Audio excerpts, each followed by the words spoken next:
Hello, and welcome to this extra special episode of Pulse, your podcast delving into all things health, innovation, digital, and data, proudly brought to you by Pulse IT News. I'm your host, Louise Shaper, but I'm afraid George isn't in the studio with me today. Don't worry, he's fine. I've just popped in briefly to introduce this special episode of Pulse. Our interview with Daniel McCabe last week was so popular and we had so much to cover that we decided to deliver part 2 of our chat with Daniel in this additional drop. George and Kate will be back with me in the studio next week when we resume normal scheduling. If you haven't yet caught up with part 1, then go back and listen to last week's episode first. Daniel joins us about 28 minutes in. So here we go, part 2 of our chat with Daniel McCabe, First Assistant Secretary for the Medicare Benefits and Digital Health Division at the Australian Government Department of Health and Aged Care. Daniel, I was wanting to ask you about the legislation, because my understanding is that there is legislation currently being drafted for share by default, but the word on the street, the digital health street that is that even though that legislation is probably unlikely given the massive legislative agenda the government has on its doorstep that's not even to do with health, that it might not get up until 2025. But I'm hearing that people aren't waiting, that a lot of the service providers are already jumping on board and making their systems available so that people can get access to their records. Is that right? That is right, Louise. And I think firstly on the legislation, we've done a lot of work in preparing that. And as you say, government's got a massive agenda. And we're hoping, really this is a matter for government, that will get introduced this year. But we'll see what happens with the big agenda that government has in the Parliament at the moment. But I think going back to 2022, when we did the Strengthening Medicare report, our Federal Minister, Mark Butler, sent a lot of signals out to industry to say, we are moving to this concept of sharing by default. We need to move away from looking at exceptions when information is shared to making it a rule. And so I think that public signal actually was well understood and well appreciated across all parts of healthcare. And we've used that and built on that momentum with a lot of engagement across the health community to work with industry, work with the big pathology and diagnostic imaging companies to make sure that they're getting engaged now, well ahead of a legislative agenda, to make sure that their systems are connecting to our national infrastructure, are preparing to share information by default. And we've seen huge increases in the sharing of pathology results back with consumers, sharing diagnostic imaging reports with consumers. And we're now starting to turn our minds to what do we do around things like team care plans and chronic conditions assessments and the like, and thinking about how do we digitise those really important interactions as well, so that one, the consumer gets a comprehensive report, but two, as they move out to our wider care team, that information can be used and built upon as part of their care continuum. And so to that end, whilst government's made some very strong signals around the notion of sharing by default, we needed to make sure that we did this in a way that didn't end up having garbage in and garbage out. And, we didn't want millions more PDFs. So what we have done back in 2024 budget, we've put aside a small amount of money to build Australia's own local fire accelerator. And this really goes on back of conversations that I'd been having with Graham Grieve, who many of you would know as the godfather of fire, really recognising that Australia, unfortunately, has been a bit of a Luddite in this space. And whilst fire has been adopted pretty much universally across most of the world, we really haven't done much in Australia. So we, I think, took on the challenge of saying we needed to accelerate that agenda very quickly, because if we're going to have a sharing by default agenda, we need to make sure that we maximise that opportunity in the way that data is captured and shared and collected in our health system, so that it can be reused, curated and shared for different purposes, both for consumers to help them think about their health journey, but also for clinicians. And so we have the Spark program today that is really about making sure that we get good clinical, consumer and industry engagement around designing our future health system and the way in which information is moved around it. Sparked and Graham Grieve are great innovations in Australia. And like I said, yes, even though Aspire was invented in Australia, we let the Americans perfect it for us and we've taken it back now. But now that we've got it in full grip, we can go forward with it. Part of that is, again, how does the sector get involved in that? Because I know the work I'm doing in aged care, a lot of the aged care providers are now starting to understand how fire can help them. As a Pulse listener, what do we need to do to get involved in fire? Well, we run regular events all around the country to make sure that, one, we can explain what the benefit of fire is, but also create the opportunity for people to contribute to the design of our standards for Australia. And so I think if people are interested, then we can point them in the right direction in terms of our Sparked agenda, our conferences. We just did one very recently in the Northern Territory thinking about how we make sure that we don't leave people behind, and building more and thinking about health equity and making sure that our First Nations people are better engaged into that. And that was really powerful for me. I had the opportunity to go into an Indigenous community in Pearl and Gympie and actually spend time in community understanding some of the challenges in their healthcare environment. And in doing that, my team invited some of the local Aboriginal health workers to come and participate in our Sparked event so that we can actually get voices that are working in communities activated in the way in which we're thinking about data and the way data is moved around the health system. And that, I think, is what we're trying to do, is make sure that we build local community. There's not going to be government-led. This needs to be generated through broader health community. It sounds like that's a really rewarding part of Sparked, is not just the cool T-shirts that I've noted you and Graham Grieve and others wearing the Sparked shirts, but it's being able to bring together the industry, clinicians, consumers, and across all different walks of life to come together and create these national standards for health data. So is it rewarding in itself, or are there specific things that come to mind that are rewarding by bringing this collaboration together? It's a bit of both. So I think clearly we have an agenda of how do we make sure that we collect information in a uniform way, but actually hearing stories on the ground, talking to consumer reps, people with lived experience with their health conditions, is really invigorating me, because you actually know the work we're doing will have an impact, and having those voices in the conversation is really important, so that we're not just designing some technical standard off to the side so that system vendors can rebuild their systems. We have to think about, what does this mean for a consumer, and how are we empowering them with that information to manage their healthcare? But also having clinicians involved as well is equally powerful, because we need to make sure as we do this that we bring everybody on the journey. This will change the way in which healthcare works, the workflows for clinicians, the ways in which consumers can access their information. And so we can't do this to people. We have to do that with people. And so this is really what we're trying to do with Sparked. I guess the key thing then becomes, of course, how do we make sure that both government, industry and providers are engaged in this? So international experiences, how's this happening around the world, and how can Australia leverage what's happening in other parts of the world? And how can we take a leading role in some other parts of the world? Because when we look at our region, we're actually pretty good compared to most of the other countries in our region. So do we have an opportunity here for this to be an Australia-led revolution in Asia Pacific as well? Oh, look, George, lots of questions there. I think for me, firstly, as I said earlier, we have been a Luddite to date, and so we've been late to the party in this space. But actually, that's had its value as well, because we've been able to learn a lot of lessons off other countries. I mean, I've talked to a lot of colleagues in the US where they went very big on this 10, 15 years ago and spent a lot of money, but they didn't necessarily get their sequencing right. I think they moved pretty quickly with sharing by default, and as I mentioned before, ended up with scenarios where they had a lot of garbage moving around the system and not meaningful data. Then I look at countries in Europe who moved early on fire, and sometimes I think they over-engineered fire and tried to make it applicable to everything that you do in healthcare.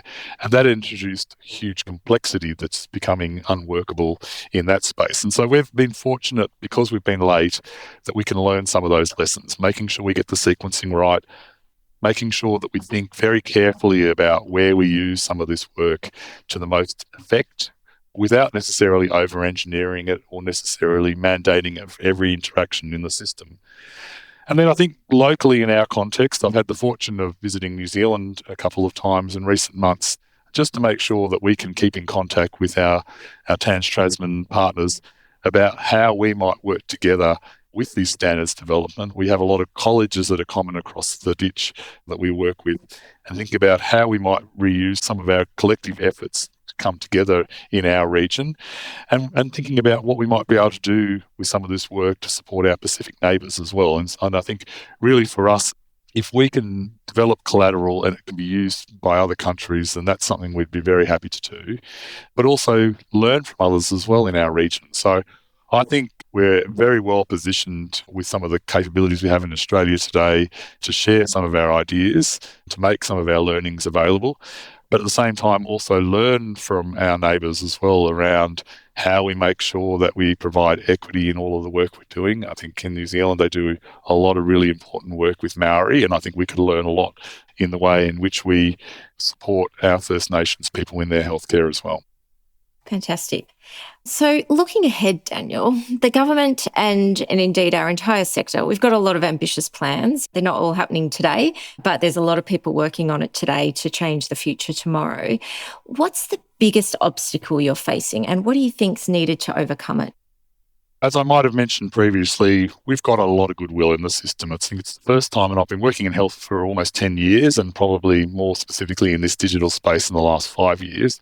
And it's probably the first time in the last 12 months where I've seen universal commitment across all of our governments, so the 9 governments, to pull in one direction, wide support from our health professionals and consumer advocates to drive in that direction. But I think the thing for us is one of our biggest obstacles is maintaining that really important social license for all the work we're doing. And I think some of the challenges that we're dealing with at the moment, things like massive cybersecurity breaches where companies like Medibank Private or Medisecure get hacked and millions of individual Australians' sensitive health information is getting compromised. And I think for us, that will unravel this really important agenda of connecting our healthcare system. And so what we need to do is really lift the bar, not only inside government, and we're pretty good at this, but also with all of the players in the private sector to make sure that everyone can be confident that their information is secure, that they have control on who has access to it, and the data is used appropriately. And so I think that's still a challenge ahead of us to make sure that we can maintain that social license. And a part of that, obviously, is just enabling that trust. So enabling communication, the best way to build trust is to communicate. And I think the department's been doing a great job on that recently as well. Reflect last month, the aged care sector released their digital strategy. We have the health digital strategy. They are aligned. They're working closely together. One of the challenges we do face as healthcare providers, however, is that we're really undergoing reform overload. So there's been a lot of change in our sector over the last few years, and there's a lot more ahead of us. How do we make sure the sequencing is manageable? Because we saw, like, for example, the Royal Commission came out with some dates for aged care reform, which just weren't tenable. The sector wasn't ready for it. Do we have like a staged progression plan going forward? And how do we make sure that the sector can reflect back that maybe things are moving too fast or too slow in different areas? Well, that's a good question, George. And we get feedback all the time from our stakeholders when we have 25 fronts open where we're trying to transform and reform our health system. And so I think for us, it's continually listening and adjusting our ambitions to make sure that we can meet the change capacity of the health sector at large. And so to that end, we have a lot of different forums with all of our stakeholders so that we can talk through our plans. They can give their perspectives. And often I think for us, it's about making sure we get the sequencing right, working very closely with government. I mean, sometimes we push a bit too hard on things. Maybe we need to pull back a little bit, give it a bit more time. And I think government is very open to this. I mean, if we want to reform the way in which we deliver healthcare and care more broadly in this country, we need to make sure that we listen and that we adapt as we get feedback.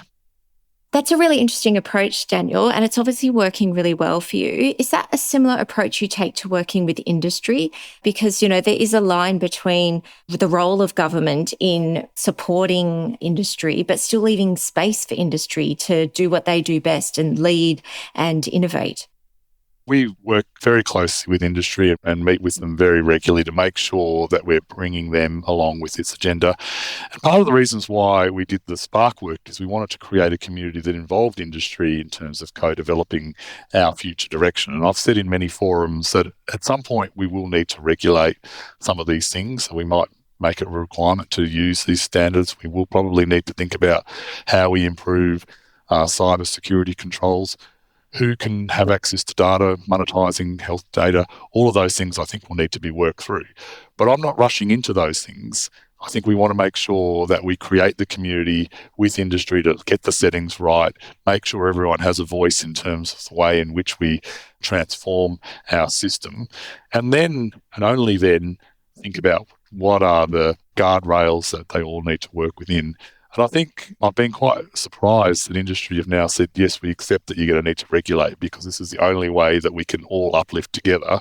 And so I think that's been welcomed, but I want to do it very carefully and cautiously to make sure that we don't stifle innovation. There are some really good capabilities in Australia, and as we build out these standards, more companies will be able to bring new ideas and new models of care into the market, and we want to make sure we encourage that, but we need to do it within the appropriate guardrails that I've talked about. I think it's important to reflect back that I said I've been doing this now for many, many years, and there has been a quantum shift in the level of engagement with government. So once upon a time, a FAS would turn up to a conference, present and leave. And now people like yourself and people like Faith Lavaris in the aged care sector engage. You actually stay at the conference. I've bumped into you many times over coffee at various conferences over the last few years. So that engagement between the industry, the government, the providers, I think is critical. And hopefully things like our podcast and other communication strategies will grow on that. But as we go forward, what do you see as the magic wand that could make a big difference here? Is there something that would enable you to deliver this on the drop of a hat? Well, no, I think this is hugely aspirational and possibly beyond a policy remit to say this, but I'll say it anyway. I think one of the things that we need to think about in Australia is an architecture for a single payer arrangement. And why do I say that? And I'm not talking about a single payer, but an architecture that really starts to think about how we fund health and care in Australia in a much more consistent way. I think part of the challenges we have today is the different ways in which we fund things, create perverse incentives in the system, or don't incentivise the right things. So I would love to change the way in which we fund healthcare.